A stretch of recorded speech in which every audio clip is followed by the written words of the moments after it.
Welcome to Jen's awesome show. I sat down and had a long conversation with Lisa Chandler of Crown, DAC, and Token fame, wherein we discussed how to, what is, and founding a decentralized autonomous community. Due to various technical reasons, the interview was not streamed live. However, it was completely unscripted, so we have that. Please enjoy.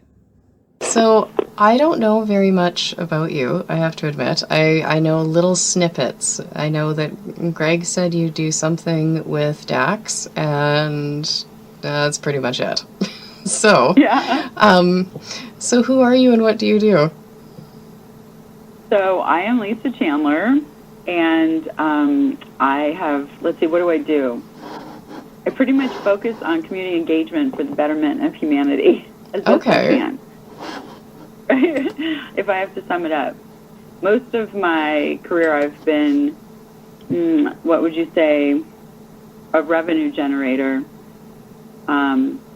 First for nonprofits, then for startups in various ways. And then more recently I've focused on community engagement. So my brother was one of the founders of Crown, DAC, and Token, and got me interested in decentralized autonomous communities. And that was like 3 years ago at this point is pretty early compared to how they travel around here, right? So, but it's been really fun being in the Crown community and experimenting with different things, ways to engage people, and things that we might never get to do in the, profit or even nonprofit world. Just the freedom to do, like to create Dog Week if you want to and see what happens. And so we've been doing lots of micro experiments over time, and very interested in the principles and concepts of decentralized communities. And different people are focused on different things, but it's nice because it all kind of comes together. Some people care about governance, some people care about tokens, some people care about community. So it all kind of fits together, and traditions form, and friendships form that last forever, which is really cool. Yeah. And then you see all these technologies create too. And so lately I've been more involved in more specific projects, primarily alien world, and that's just a whole nother thing. It's just been absolutely crazy the past few months it's been. I think it's around 5 months today, actually. So that's been amazing to watch that blossom and have all those centralized concepts brought to the masses. So anyway, that's a short story for a long career, but I can get more specific. Well, what is a DAC? A decentralized autonomous community, aka DAC, or sometimes they're called decentralized autonomous organizations, or various things. But essentially it's an entity which is not an entity. It's not a company, it's not a nonprofit, nothing like that. It's a group of people who've come together and have a shared vision for a community of some sort. And usually it means there's some sort of software that allows for voting. So this is where the tokens come in. People get voting tokens and they can vote and potentially be rewarded with tokens. And that encourages people to get involved in various ways and begin down the path of different types of engagement that are relevant to the purpose of that DAC. Okay. A group of friends around the world. How does voting with tokens work? Well, sometimes better than others. It's very complicated, like such a simple concept, right? It's such a simple concept, like, hey, why don't we just set up a form and everyone sends in their answer, which is just fabulous if you have like just a few people and everyone knows who everyone is. But if you really want to scale and engage more people, it becomes very, very tricky because this proof of person is one issue. Lately, I've been talking about proof of persona as best we can do, but that's another issue altogether. But knowing who it is, and then what is the weight that they have to vote? Is it one vote for everyone, or is it based on, how much engagement that person has had, such that they've received those tokens for that engagement over time, and that means that they have greater voting power. Or it can mean, like in alien worlds with the planetary DAOs, who has staked. Your voting weight is dependent on how much has been staked. So that is a intentional choice. Like, I want this much voting weight, right? Okay. Whereas you just get it from doing different activities, like you do the newsletter, your community manager, all these different opportunities that either a member of the community says, hey, I want to do this, or maybe the custodians of the group who've been elected to run it essentially say, hey, if anyone wants to do this, there's this amount of tokens available, as a bounty. Okay. Is this clear at all? Oh yeah, no, I'm following. Okay. Where do the communities meet? Or how? Well, boy, isn't that interesting? So I guess there's probably a wide range of answers to that. I'll speak for Crown, or at least some of the people in Crown, because I might not know all of it, of course. But I would say our dominant presence is in Telegram. Okay. Crown Token is the Crown DAC and Token Telegram group. But then again, we also have a community call on Zoom every Thursday morning, Pacific time, starting at 9 a.m. And that's posted in Telegram, the information to call in. And people call in either every week or, once in a while they drop in, or new people come in, or guests come to brainstorm something. Mm-hmm. Like, you may know of a guy named Corey. Yeah. He came to from this little Minecraft thing and went away deciding to sell land. Jimmy told that story, and I had totally forgotten that happened. But I was listening to something. It was like, oh, yeah. Mm-hmm. So actually, I've been on an interview with Max. But we've had lots of people drop in periodically, people who care about DACs, or Crown is an early DAC. I think it's the first DAC on the EOSIO software, other than EOSIO, if I'm not mistaken. I wasn't there quite for that part so much. I showed up a little after that part, but I remember it was happening. Mm-hmm. It's a lot of people who know about DACs and what to do have been very, very helpful in the creation and functioning and making it possible for Crown to exist. So they come visit every now and again. You should come. That would be fun, actually. How many people typically attend the Zoom calls? It varies. I would say it's actually often pretty small call with a lot of the same people, Mm-hmm. but sometimes it gets very big. The bigger events tend to be DACathon, Yep. which you probably out ad nauseum for 6 weeks recently. It seems to grow every year. Well, we've had 3 of them over 2 years, but the one in the fall is a smaller DACathon. The spring ones have been bigger, but that's when all of the EOSIO cousins and other chains come visit and talk about DACs and decentralization and meet each other and figure out how to work together, on projects and things like that. So that's more where the larger groups get together. That's it's so fun to fun. see everything. So, yeah. Neat. So if somebody, well, it wouldn't be somebody, it would be a group of somebodies. If a group of somebodies wants to start a DAC, how does that work? Well, that's a good question. I imagine there's many different answers for that. I'd say, if someone hears about it or somehow has participated in it, they may be inclined to do that, right? Mm-hmm. Like, we've been nagging Corey over the months, like, hey, are you going to have any DACs in the Uplift World, right?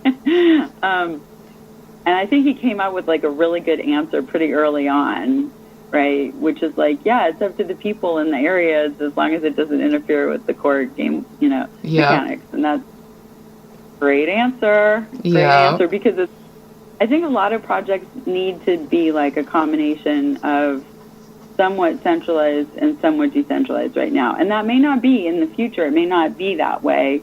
There may be good reasons for it to not be that way, but there's good reasons for it to be that way right now, like paying people for their work.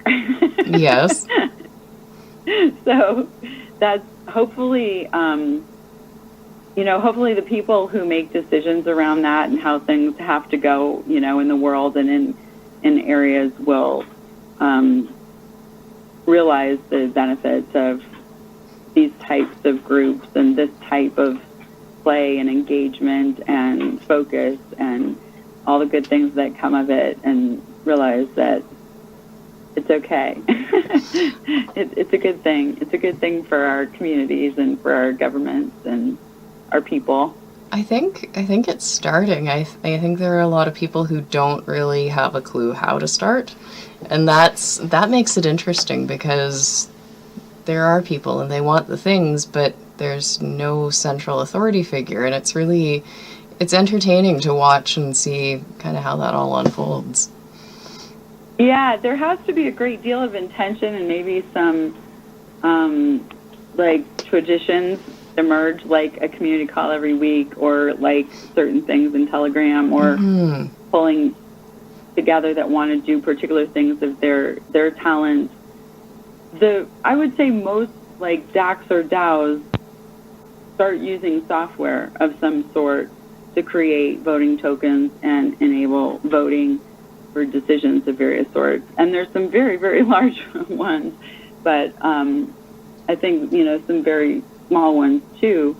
Tokens are a big deal to create. It's not an easy or inexpensive process, so most people don't do that. But now some of the software is allowing tokens for voting and simple questions and making it easier, like Consortium, for example.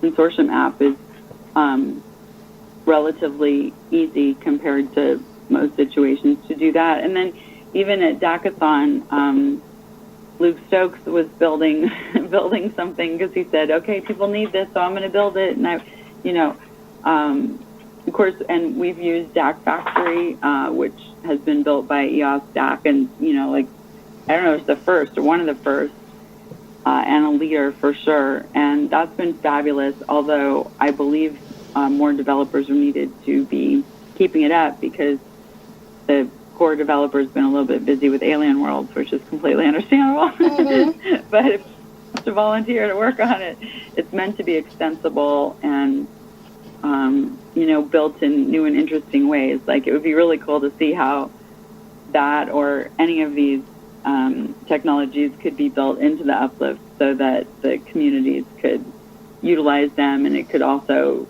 have some data that rolls up for sharing and such. That would be really fun. That would be neat. But if people just get together and have a reason, and then they can use tokens to reward people. They can use any tokens they want to reward people.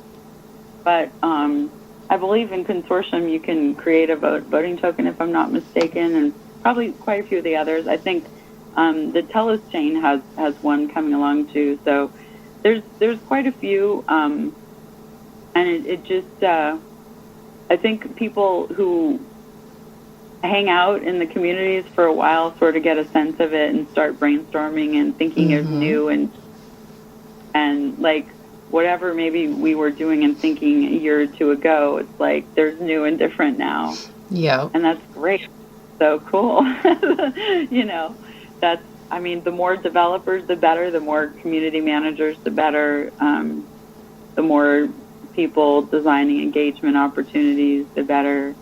The more Minecraft builders, the better. Yeah.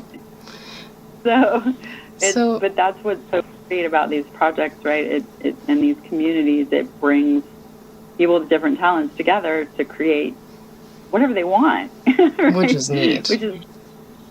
Yeah.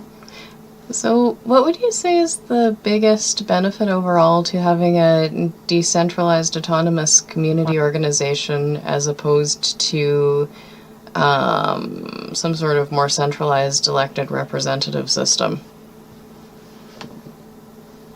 It's actually the same thing.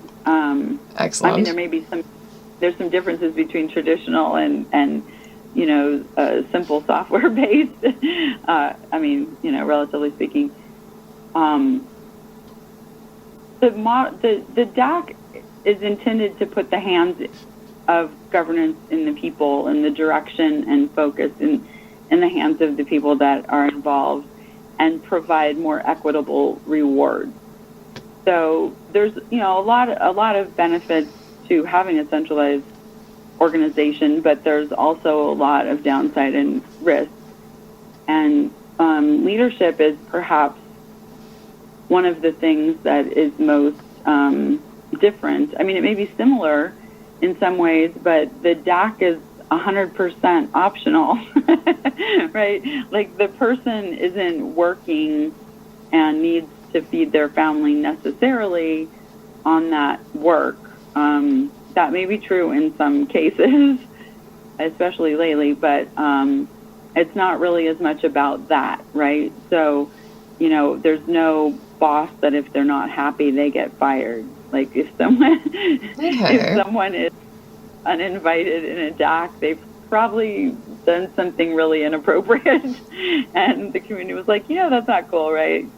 Like, not many people actually get banned, right, from the Uplift communities. Once you know people, once you live there, right, people,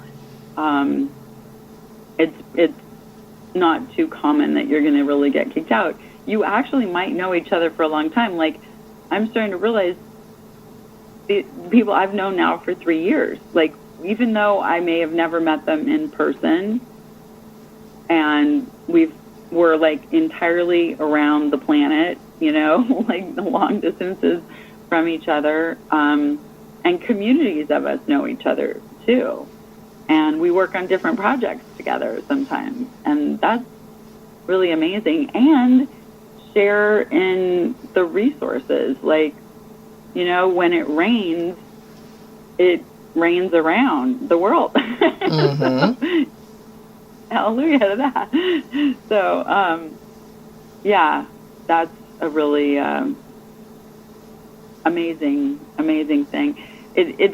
There's more opportunity for that equitable rewards for more people. It's such a tricky, what is equitable rewards, right? Like, what is, one pot of resources in the United States compared to a pot of resources in Nigeria or the Philippines is completely different, right? And yet, we have the opportunity to benefit everyone. And sometimes those who haven't had the opportunities in the past get better opportunities, relatively speaking, now, but who cares if everyone is benefiting? Who gets more or less, really?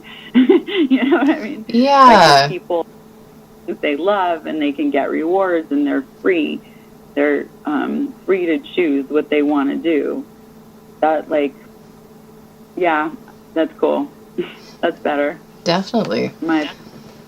So what are some of the challenges to a DAC, to being involved? Yeah. Software, expense, bots, inability to prove personhood, and somewhat lack of resources, lack of engineers, lack of developers, for sure.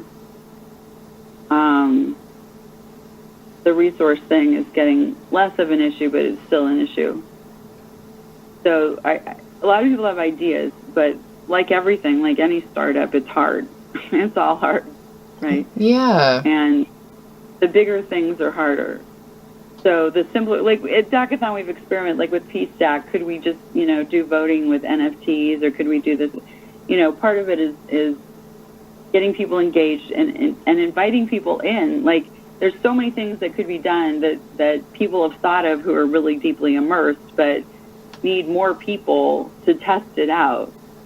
But then again, how do you do that? And how do you manage that? And how do you invite them? Like, I can only imagine, like, things that you might think to do, that you could earn tokens for, but there's, bridges are still needed, right? Bridges are needed from each community to each other and more. Games is such a great concept for this. I think games might be the great big giant bridge because kind of like a website, but it's also like social media, but it's more stuff you can do either by yourself or with others. Like, I'll never forget, like, running through the Uplift with Anders and Kimmy one night. Like, we were just, like, running around, like, Okay, so that's a completely different kind of experience, right? So all these together, and you're getting to do things, and you win. And you win in many. You win rewards, you win friendships, you win, I'll say, storylines, like content themes, right? Like different, like, who gets you to build in their plot one of your pieces of art. That's a story theme that, people are following, and it'll go down in history as part of the Uplift World history. And people want them. I want them. Like, that's a whole thing, right? So all of these things emerge that may be replacing what used to be television, or lately, obviously, in-person events as well. But that programming from others used to be from very few that got disseminated to us, and then we all kind of talk about it. Like, I remember once upon a time getting together to watch Melrose Place with my friends a long, long time ago, right? But, now it's completely, now we're going into immersive experiences. We're gathering in groups. Even like, I was thinking this morning, Telegram has really revolutionized how a lot of people I know, how thousands of people function. Like, it's changed our lives significantly. Like, we sort of forget because it's kind of in the background of a lot of what we do. But I would have to say Telegram has been more influential than Facebook in my life, looking back. And Facebook was rather influential. I somewhat mostly left several years ago. But Telegram has allowed, even though it looks so flat, such a multi-dimensional creative experience and ability to improve the lives of all of us involved. It's really, I'd say Zoom too, but I'll still have to reflect on that further. But okay, it's made a difference. These technologies are very valuable. I'm looking forward to HoloLens next. I've heard of it, but I don't know what it is, and I feel like I should. Oh. And there's one, what is it called? HoloVive or something? I'm sure I'm remembering it wrong, but it's HoloLens specifically for Minecraft. So yes. You're going to want to look at it. Okay, yeah, that's ringing some bells. That'll be fun. Some stuff with HoloLens. He's like, yeah, sure, go ahead, let me know how it goes. I'm like, I can hear him laugh. Yes. I'm going to do it. Excellent. But, here's the thing about these technologies. They're like $3,500 each. I don't have a HoloLens, but some people do for various reasons, and I just so happen to encounter some of them. And what's really cool about it is that they can go in and, I call it filming, but they're essentially doing video of their travels in Minecraft in HoloLens. And so we, the people, the majority of people in the world, can watch video of them going through that experience. So it may or may not feel the same, but like, it's okay. It's good enough right now, right? So I'm super excited about what we can do with video, with more video within the immersive experience. Definitely. So we're planning things with that micro videos. I'm looking forward to that. What are some of the types of things you can do to drive community engagement, especially when, because I'm thinking about the Uplift. We have a bunch of people who are in the Telegram, and then another bunch of people who are over on the Discord, and then a bunch of people who probably don't know that either of those exist. How do we drive community engagement and do a better job of reaching people? Or can we? Well, yeah, 1,000,000% for sure. And that's asking that question and having someone who cares about that is really the first step. So, I mean, at this point in my life, I've had the great opportunity to do things like that at many, many different, rather large and small that became large places. So I have a lot of opinions about it, but it's different. I mean, it's truly different in every community, and everyone does it differently and has success differently. You know, like, it's been amazing. Like what Dwayne did with the alien army, with his adventures. He had me chasing around monkeys. I had no idea what I'm doing. I got deadlines. I'm doing stuff, and I know, wait, I got this monkey I got to save by 3 o'clock. What do I do? And it's like, wait, Dwayne, what do I do? And he's like, this guy has the monkey. Okay, I go find the guy with the monkey. Hey, Dwayne says I got to free the monkey. What do I do? Can you send it to me? And I realized at the end of this whole thing, he got me to reach out to all these people and get them to give me their Crypto Monkeys cards. Like that. It was crazy. Like, it was one of the most brilliant things. Like, I didn't even realize what I was doing. I was begging people for their cards, and they gave it to me, right? And it was so, and after it was like, wow, that was quite an adventure. And a whole bunch of us were in on it, like we had to go save the monkey. It was brilliant. So that's such a creative thing I never would have thought of, but it, upon reflection, was so well done and definitely got us engaged. I'd say there's lots of things. From the business-minded perspective, I say set up communication channels. Okay. What are all the ways you're going to meet the people? And you're meeting them where they are. So if they're in Telegram, they're in Telegram. If they're the people who love Discord really love Discord, and they think everyone in Discord. And whereas I understand that, because it's amazing, especially when you can live stream right in there. Like, it was amazing with Dr. Like, it's amazing. I think USA Michael started doing that with Robotron on the Alien World plot, if I'm not mistaken, or maybe it was with his, but I don't remember. Anyway, but it's very, very cool. However, where are the people, right? So where are the people that you want to communicate with? Okay, some are in Discord, some are in Telegram, some are in email, some are in Minecraft, some are in YouTube. Like, you can go down the list. Mm-hmm. So think like, oh, well, they should all come here because it's cool. But anytime you're saying should with a community, it's the reflection. Wait, no, that's not a community. That's more of an older traditional mindset of we're going to guide everything about your path in life in order to make money. So this is more about like testing out paths and giving people a chance to try things, seeing how they like it, seeing if there's a win-win there, and watching what happens, and then if it's a good thing, scaling it, which is different because, like, in some communities, if you can do those kinds of experiments, it replaces the need to potentially spend millions of dollars on marketing, or at least it greatly reduces that need, because you're actually right there in the trenches, experiencing and trying. This is something that was a lot harder a long time ago.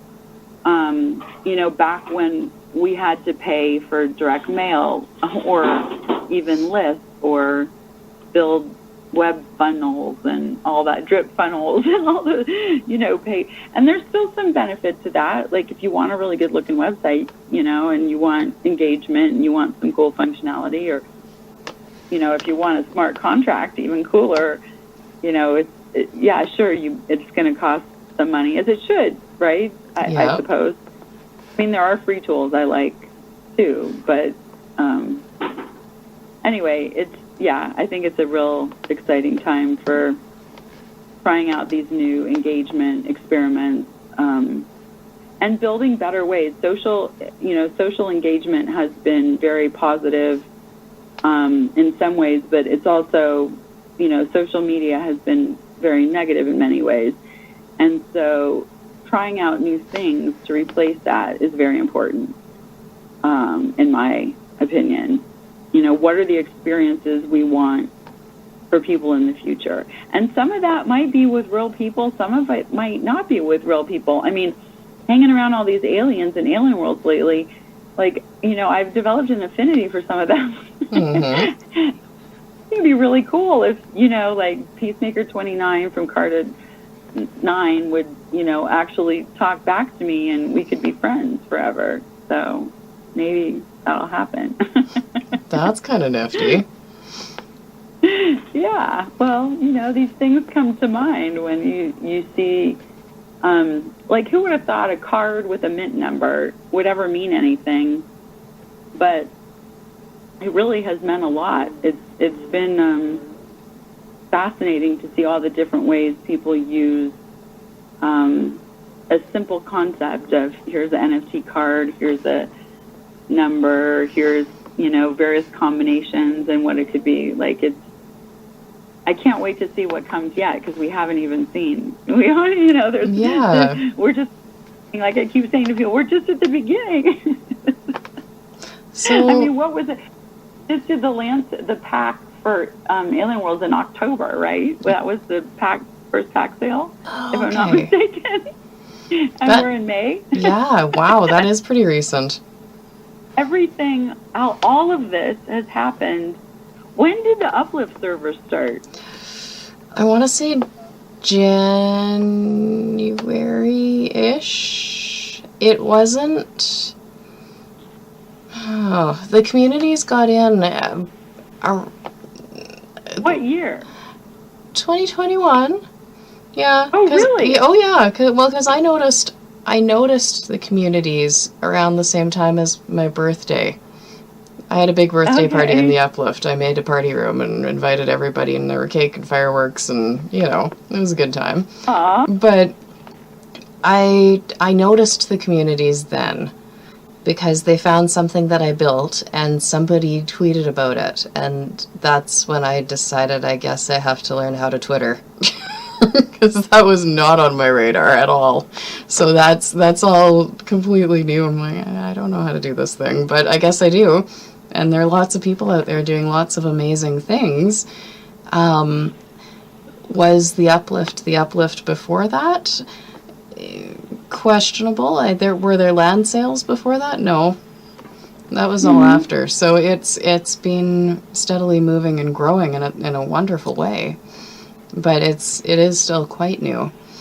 And with the quite new is all of the, how do we organize these communities? Do we organize the communities? What are we doing? So that's kind of where we're at. Well, I think the people who organize the communities will create tools for them.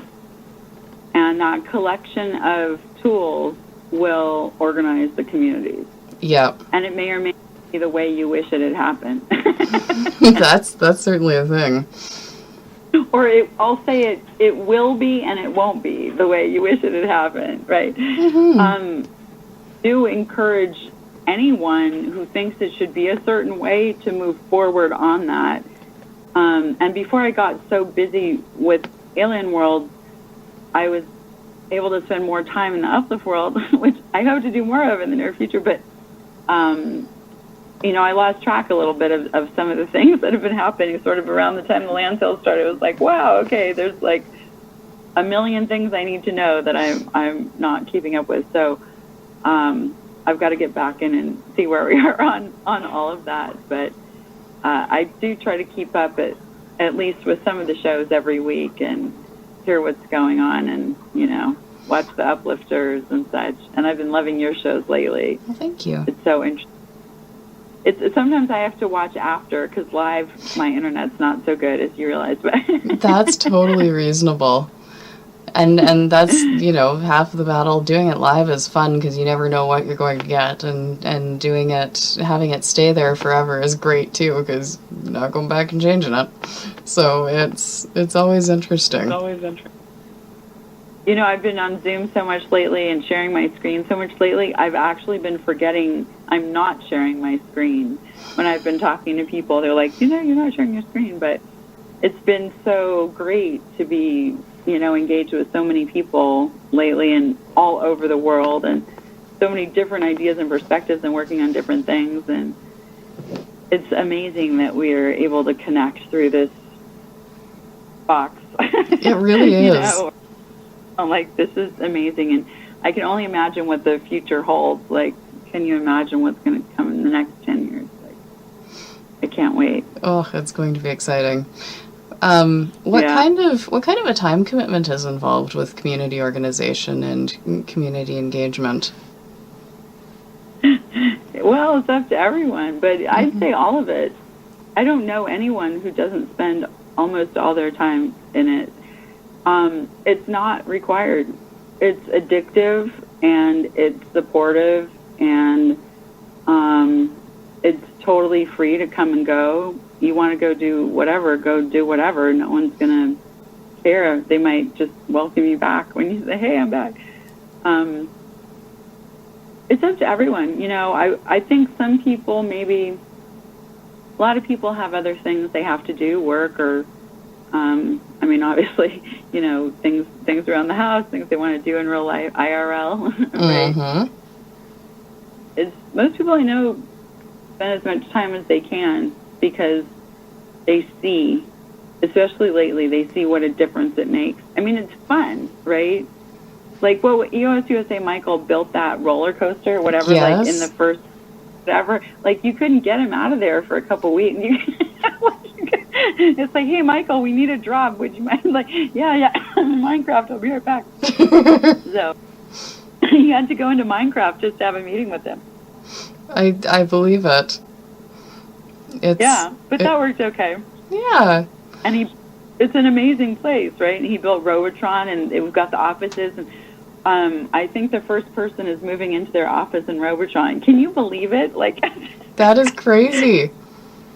I know. He's like, yeah, well, when it's ready, I'll move it. I'm like, what do you mean? It's ready right now. Michael, put a sign on the office, make yourself at home. So we're going to have the first tenant in there and something exciting coming. That is exciting. We decided not to wait for like inviting thousands of people in at once, because we don't really need to do that. Like I said, we can film things.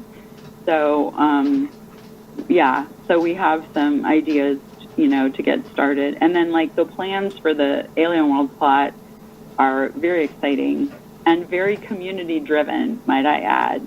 Every single thing on the plan is because of some community interaction or, like, cultural history or lore in Alien World, either official or just within the communities, and very much based on what people want to know and see. So it's going to be very exciting. We have just the first Robotron built. He's huge. He's absolutely massive. I think is it 3 floors? I'd have to ask Michael. But really, like, massively huge. And there's, like, lines you can go and get tickets. And then you can get, those tickets will be to go on different paths around the whole plot. But I won't tell you what's coming on the plot yet. But we'll get to see that go rather rapidly pretty soon. But for the time being, we'll start getting moved in and start getting in the habit of filming some things and sharing. There's so much going on. There's so many people creating Alien World events and promotions and technology and experiences of different sorts. So much art. Like, the art is mind-blowing. It's unbelievable. And so we're thinking, how can we help to share that and get that, get the word out. We just hit 2 million players last week. That's exciting. No, unfathomable. And there's 250,000 playing every day, and that goes up higher sometimes, goes down a little bit lower. Sometimes people sleep, we notice. But that's a lot of people. Like, it is. That's a lot of. So, and it's a really open metaverse that's meant to be that people can create within the metaverse what they want, and people are just discovering that, like, oh wait, I can just do this, I can make this experience for other people, and it can be based on mining, but it might be a mining event, it might be an art event, there's so many fun things going on, and again, it's just the beginning, 5 months in. So where do we find all this information? For Alien World? Yeah. Alien World, or the Alien World's official Telegram, or in Discord, or on Medium. play.alienworlds.io. There's a newsletter you can subscribe to. There's a ton of stuff in the newsletter too. And there's going to be some really fun events and activities this summer too. We've had some challenges with the Wax Cloud wallet and the scaling. I mean, who would have known the rapid growth that has been seen? And I know they just hit 2 million wallets last month or a couple weeks ago or something like that. Wow. Too. So, it's battling bots and everything. They've done a great job though, and it's coming along really nicely. Today has been pretty smooth, I've noticed, which is just great because people are eager for that to happen, and then it's a little bit easier to mine every day. Definitely. Saying, but if you mine every day, there's a chance you win a pack, and these.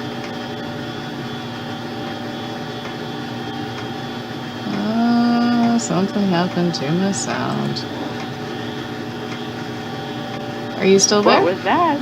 I don't know. No, I think it might be my hot water heater. I don't think the microphone and the hot... I can't hear you because you're muted. I don't think the microphone and the hot water heater go well together. Water heater, okay. Oh yeah, it's a thing. My gosh, yeah, that's a loud hot water heater. I hope it doesn't explode. Gosh. No, it's just noisy. I think, yeah, I don't know. It is what it is. And maybe one day I'll build myself another wall. There you go. Yeah, that's so funny because you build walls in the Uplift World. All the time, but that's much cheaper than the cost of lumber currently. I'd be amazed. You could get at Home Depot, they have those clear blocks that, like, for showers and stuff, you could get those and put them up behind you and, like, put colored paper behind it and make it. I actually kind of like that idea. That would be nifty. I wish I was closer. I'd come over and we could work on it together. But That could be fun. Yeah, no, I'm not sure exactly where you are, but I'm way up in Saskatchewan, so. Oh, wow. Okay. I'm in Northern California. Yeah, that's quite a hike. Yep. Yeah, we're a bit a ways, but yeah, right here. I suppose we could do it on Zoom. That's always a possibility. Yeah, I'll have to see what's out there. That'd be so fun to build one in real life. That'd be great. Yes. I just noticed that Burning Man 2021 is online, and they're giving grants. And I'm like, wait, everyone I know would like that. Like, what can we do? So maybe there's something there, Jen. That's something to keep in mind. That would be strange and different. I think it starts in August, is it? July or August? August, I think. Okay. I'm going to have to keep that in mind. That would be very interesting. Yeah. So it's just, more accessible, I think, because it's online this year, and it may be a once-in-a-lifetime opportunity, but it's kind of fun to think about. Participate, virtually. Definitely. Yeah. Well, I think that's all I had for questions. Was there anything that you wanted to add, or? Well, I don't know. I'll probably think of a million things later I could talk about. That's usually how it works. But it's a really good time to do what you think should be done for the world. Okay. Well, Alien Worlds has us escaping in 2055. So that's how the lore goes of Alien Worlds. But, we're still here in 2021. Maybe we want to think about what we want to do on Earth while we're here. And be thoughtful about that, how we want to spend our lives and times, and how we want to make each other have to earn resources to live and eat. We might actually have a little bit of control of that in the future, and maybe we should work as hard as we can to make it better for people. I like that. I think I'm in. Mm-hmm. Yeah. And yeah, anything I can do to help anyone, let me know. Excellent. We may call on you. We may ask you to be a guest at a couple of the CK7 meetings while we hammer out some of the details that details. So many details. Your neighbor. I know, and that's exciting. I take your whole western border, I think. Yes. So you should come to the meetings. We should definitely invite you so that we can at least have some sort of a, joint community something going on. For sure. Yeah, and I think part of the plan was to provide areas for mining so that people could mine and then bring the resources over to Chicken Cup. Yes. That was part of the plan. Opening Elisa's coffee shop in the city, so we've got to figure out how to do Yes, that would be great. We have a lot of building to do, so we'll have to get with was it the town council, or what is the group called? We go by the CK7 because we don't really have a formal name or title exactly. We have a mayor. Well, you have a mayor. And so far we are operating under pirate rules. So everybody goes along with whatever, whenever, wherever. If we need to have a mutiny, we're free to have a mutiny. And if somebody needs to walk the plank, we try not to, but it might happen. Oh my goodness. It sounds dangerous over there. Slightly. Well, that's survival world for you, isn't it? It really is. It really is. I don't know much about survival, so I really am counting on you all to help guide how we should create experiences for Minecraft players, right? And whatever's great for people, let's do it. We have in Crownlandia, we have over 100 places imagined, which we'd like to build out. But how to create, survival world experiences for each of those is yet to be seen. So those who have ideas and suggestions, please contact us and/or Greg. Sorry, Greg. That would be great. But, yeah, we'd love to get that going and create some great experiences and start filming them to make it accessible for others. And then, of course, when we can bring the 3,000 people in, we shouldn't have any problems. That would be wonderful. Yeah, as soon as I think Greg said to me, he's like, yeah, do you have any ideas how to bring people in? I'm like, just wait, just let me know. I mean, we were thinking about, I was talking to Corey about the Alien World plot, and I'm like, well, what are we going to do? Are we really going to invite everyone in? And he said, I'll tell you what, I'll get you 100 passports. I'm like, perfect. We'll have contests and people who want to come in can come in, and we'll do some tours and film it and some fun things like that. But I'm pretty sure that if we told everyone they could go in, you'd probably get overwhelmed pretty quickly that day. So yes, it would be great. Do some videos and figure out some longer term solutions and things like that. But yeah, we're looking forward to doing some fun things. So good. Anytime you need me, anyway. Well, we'll figure that out probably in the not too distant future here. I'll keep in touch.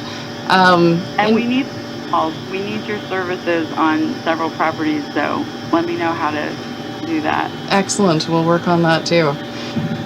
So in closing here, what are you grateful for right now? You know, I think the first time I ever extended my gratitude in the Uplift World, I said I'm grateful for my brother Max, and I'm going to say that one again because certainly he's led me down a path which I consider a much better way of living on Earth, and every day I'm grateful for that. But I'm also grateful to be here with you today too. I'm a big fan of yours, so I appreciate it.